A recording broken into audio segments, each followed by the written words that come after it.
Bom dia, pessoal. Estou aqui então para nossa aula que ocorreria no dia 24, ok? Na terça-feira. Então vou falar um pouquinho sobre o que eu tinha preparado para essa aula. Nós estamos fazendo vários projetos, vocês sabem, esses projetos estão pausados por enquanto, eu não tenho cronograma acertado mais para esses projetos. Assim que tudo passar, a gente vai conseguir voltar a eles. Em relação à comunicação, não estou respondendo nada via WhatsApp, tá, pessoal? Vocês sabem que eu tô responsável pela frente de combate ao Covid no meu município. Estou recebendo muita ligação, a gente tem trabalhado 24 horas por dia. Eu tenho horário para entrar, mas não tenho horário para sair. Então, peço um pouquinho de conscientização de todos, que eu não tenho como estar respondendo o WhatsApp. Então, peço que as suas dúvidas sejam direcionadas para o líder e o líder vai me direcionar via e-mail, ok? Então, só vou responder e-mail, tá bom? E do líder, porque senão minha caixa vai ficar muito cheia. Vamos lá, então, hoje nós vamos conversar sobre a caderneta da criança. Esse documento aqui vocês conseguem em PDF. Eu vou colar para vocês o link do PDF, vocês copiam, colam no Google, o Google vai dar para vocês o link para acessar, tá? Essa caderneta é muito utilizada na consulta que a gente chama de puericultura, que é a consulta das crianças. Geralmente a gente faz essas consultas regularmente na unidade de 0 a 2 anos, tá? Com até os 6 meses nós vemos a criança todos os meses, depois disso espaçadamente, semestralmente, né? Até completar os 2 anos, depois anualmente. Vou mostrar um pouquinho da estrutura, do que vocês têm que ter, como enfermeiro, tem responsabilidade de conferir quando recebe essa criança com esse tipo de caderneta para a consulta de puericultura. Muito bem, primeira coisa, se é a primeira vez que a criança está chegando, aqui nessa página, vocês podem observar que é a página 38, ela vai mostrar para vocês todos os dados da criança. Quantos pré-natais ela fez, como que foi o nascimento da criança, o tipo de parto, a hora, os Apgar, a avaliação de Apgar dessa criança, os testes que fizeram, tudo vai estar escrito aqui nesse documento, ok? E as anotações que fizerem importantes também. Antes disso, muitas vezes essa página aqui de identificação, que fica lá no começo, é a página 2, ela não é preenchida. Às vezes a mãe não sabe o nome da criança ainda, nem nada. Então preencham aqui, antes de começar a verificar até o que eu estava mostrando para vocês, porque essa caderneta aqui vai ficar com a criança muito tempo. É aqui que tem o registro da vacinação, por exemplo, e a gente precisa sempre, né? Então, depois que vocês iniciaram a consulta e verificaram aqui os dados de recém-nascidos, vocês vão registrar como primeira consulta de puericultura. Vocês têm que descrever o tipo de parto, o Apgar no primeiro minuto e o Apgar no 5º minuto. E se ele teve necessidade de passar algum período em intensivo, né, em uma unidade intensiva. Também vão colocar com quantos quilos essa criança nasceu, para a gente avaliar se é uma criança que nasceu abaixo do peso ou acima do peso, tá bom? Depois, hoje a gente vai ter algumas aulas ainda sobre puericultura, mas hoje eu vou focar um pouquinho no desenvolvimento neuropsicomotor, tá bom? Então, o desenvolvimento neuropsicomotor, a gente utiliza um instrumento de vigilância de desenvolvimento, que vai de 0 a 12 meses, tá? Na verdade, vai até os 3 anos de idade da criança. Só que, como a gente tem que focar bastante nesses primeiros 12 meses, é imprescindível que vocês tenham uma leitura adequada.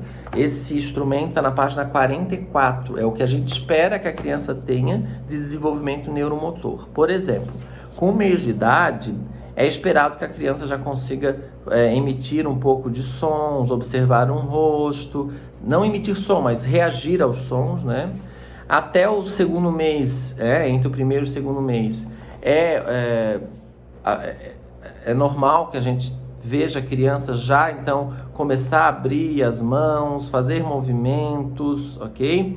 Muitas vezes a criança já consegue fazer um sorriso social. Então, isso tudo acontece entre o 1º e o 2º mês. Então, cada vez que vocês estiverem com a criança, vocês vão estimular a criança e vocês vão botar nesse quadradinho amarelo, por exemplo, com 1 mês, o quadradinho amarelo indica que ela tenha todos esses desenvolvimentos concretizados, tá? Nesse quadradinho, você sempre vai colocar P, se estiver presente, o marco, A, se estiver ausente, ou NV, se não for verificado, mas tem que verificar todos, né? Então, a leitura de vocês nessa página que se faz bem importante, a gente aplica bastante. Além do desenvolvimento neuropsicomotor que a gente faz a partir desse instrumento, o ESUS, ele também é muito semelhante a um instrumento aqui, mas ele é online, você só vai apertar e clicar se está presente ou não. Mas mesmo pelos ESUS, quando vocês estiverem registrando, não pode deixar de registrar aqui, porque às vezes a criança vai para uma localidade que não tem ESUS, então não vai ter contato com isso. Mas levando a caderneta vai ter, ok? Então, quando a gente está trabalhando com desenvolvimento neuropsicomotor, a gente também faz alguns testes. E a atividade de vocês para me entregar daqui a uma semana, a partir do dia 24, a partir da terça-feira, né?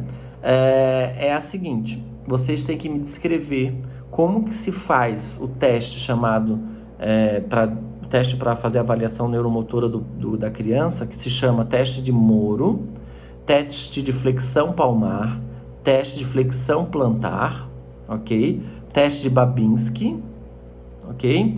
Esses testes eu quero que vocês me descrevam como que eles se realizam, como que eu vou realizar eles como enfermeiro, o que a ausência desse reflexo significa, ok? Tem um reflexo de sucção também, né?